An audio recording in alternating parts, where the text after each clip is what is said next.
Sachal news net work کی videos میں خوش آمدید۔ ناظرین، ویڈیو سے متعلق اپنی قیمتی رائے کا اظہار کمنٹ باکس میں ضرور کریں اور چینل کو سبسکرائب کریں۔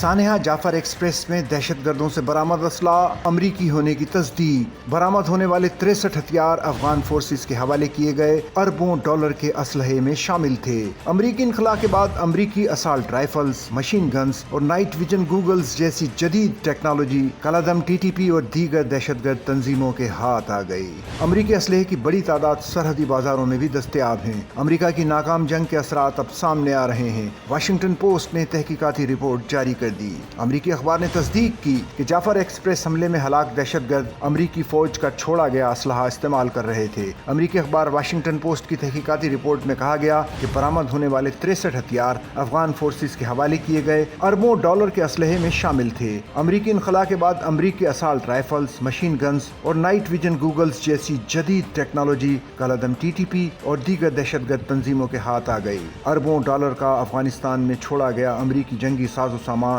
اب دہشت گرد پاکستان کے خلاف استعمال کر رہے ہیں۔ امریکی اخبار واشنگٹن پوسٹ نے اپنی حالیہ رپورٹ میں انکشاف کیا ہے کہ جعفر ایکسپریس حملے میں بھی امریکی ہتھیار استعمال ہوئے۔ اخبار نے لکھا کہ مارے گئے دہشت گردوں سے ملنے والی رائفل پر کولٹ کا لوگو تھا، جس کا سیریل نمبر W1004340 تھا۔ یہ امریکی ہتھیار پاکستان کے سرحدی علاقوں کے بازاروں میں موجود ہے۔